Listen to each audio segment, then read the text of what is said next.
Hi, my name is Sydney Brandeis, and this is with Hive 80. Today, we're here with Dr. Weissman, a licensed clinical psychologist who's going to be teaching us a little bit more about internet addiction. Welcome, Dr. Weissman. Hi, thank you. So, our first question to you is, how do you know if you're addicted to the internet or games on the internet? Very good question. I think it's one of the ones that parents ask probably more about their kids than people asking about themselves. There's usually six factors that can come up with any form of addiction, and they'll apply towards internet addiction. And they are salience, mood change, tolerance, withdrawal, conflict, and relapse. So, salience is when the activity becomes something that's really important in that person's life. Mood change is when you see the person either being really happy when they're getting it or maybe really angry or upset when they don't have it.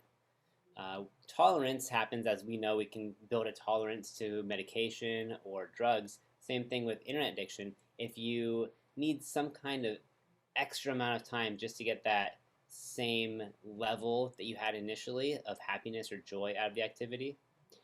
Withdrawal is when you experience symptoms when the whatever it is, in this case, internet, is taken away. So in the absence of the desired activity, you notice increases in maybe depression or anxiety or irritability or anger. Conflict, that can happen a lot with when somebody tries to take a device away from somebody else and they get hostile. That can be a big red flag that, yeah, you're having a hard time regulating this and you need some extra help. And then relapse is when you think you got a hold over it and you recognize that you've fallen to old habits and go right back into the swing of things.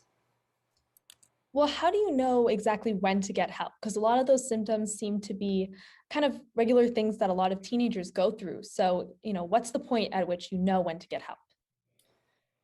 Yeah, I think knowing when to get help is tricky. It's going to be when it starts to affect your daily functioning. So if you can't perform your daily tasks as desired, if you see your grades slipping, if you're a student, or work performance suffering, if you're a working adult, if you have a hard time getting a job because you're spending so much time gaming or time on the internet, that could be a big red flag. So really, like the gamut for all mental or clinical mental health disorders is, does it impair your functioning in some way? Okay, that makes sense. So, what kind of help can you get when you start to see those signs? Well, you can reach out through, if you have insurance, you can contact your insurance provider to see if they can help you. There's lots of online searches like Psychology Today, and I think, well, I know that's the main big one, but there's a lot of other ones. You can search for local providers. You can also ask if you know anybody in the field if they can help you. Different counties have their own psychological associations as well as states. So there's, for example, if you're in San Francisco, there's a San Francisco Psych Association. If you're in California, there's a California Psych Association. And you can always reach out to these organizations for help. There's also CAMP, the California Association of Marriage and Family Therapists. They're a really huge network of marriage and family therapists that can aid. So, there are ways to get help. That's good to know. Yeah, So, lots of opportunities. over the past year, we all know that, COVID has changed our lives greatly and brought us more online. So, how would you say that's changed internet addiction over the past year? Yeah, I think having less time in person, just by nature of having to avoid people, has steered people towards having online interactions. So we have a lot of teenagers, especially, but also adults who are now communicating through gaming platforms. We've seen, Discord as which was used at one point just for gamers to communicate with each other through the gaming world, but now it's actually become more of a mainstream communication network because people who are gamers brought their friends into it, and there's just so much less, yeah, opportunity for us to communicate face to face over the last year. And because of that, it's gravitated people to online communication, which is great when it's like something that looks like this, where it's face to face, video calls, those are fantastic. But when there's a medium, some activity that you're doing, you're focusing on the game or the social media or something else, you're not focused as much on the one to one interaction that you would be normally with in person. So I think we've seen this perpetual cycle getting more and more, and that's kind of where the tolerance comes into play, as I mentioned earlier. So say I was addicted to the internet and I wanted to get help. What would that treatment look like? That's going to vary based on your treatment provider. If you're coming to see me for treatment, then it would often look, I kind of warn my patients, it's 50-50. If you want success and you're willing to make a change, you'll have results.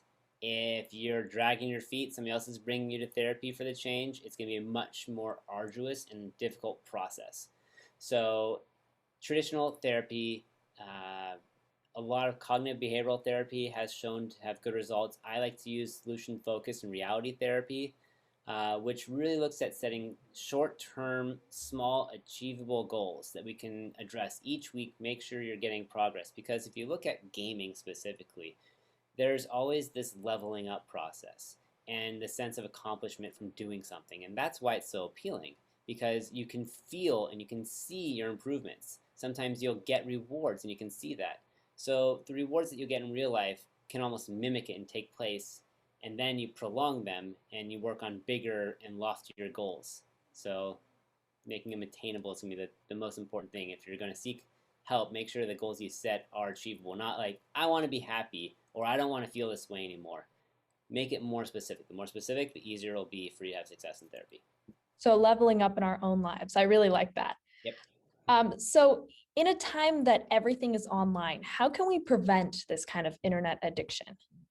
Balance. It's all about balance and moderation. And recognizing if you're having a hard time, then seeking help. But if you can control it, set a limit for yourself.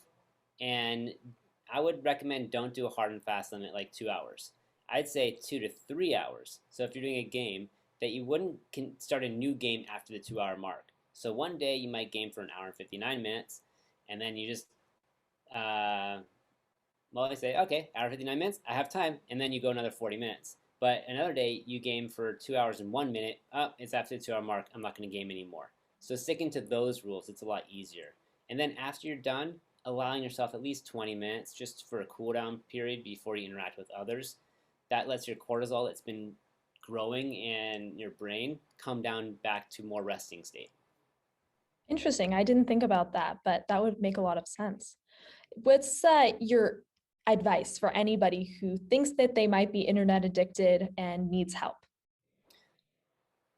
Reach out to a mental health professional. If you are already thinking that you have a problem, chances are you do. And if you're not sure, it doesn't help to seek a therapist or a mental health professional who can just assess you where you're at, talk it out, see what it is that is affecting you in a certain way. And I mentioned gaming. It could also apply to social media or streaming or online gaming, not gaming, gambling or pornography use. There's lots of different types of internet addictions. The newest, biggest one that we'll see, I think, in the next decade is going to be virtual reality and augmented reality addictions. So if you feel like you're spending too much time in any of these activities, or if somebody's telling you that you're spending too much time, then listen to them and give some credence to that. Well, we heard it from Dr. Weissman first. If you think you're internet addicted, please go get some help. Thank you, Dr. Weissman, for being with us on this segment, and stay tuned for our next section.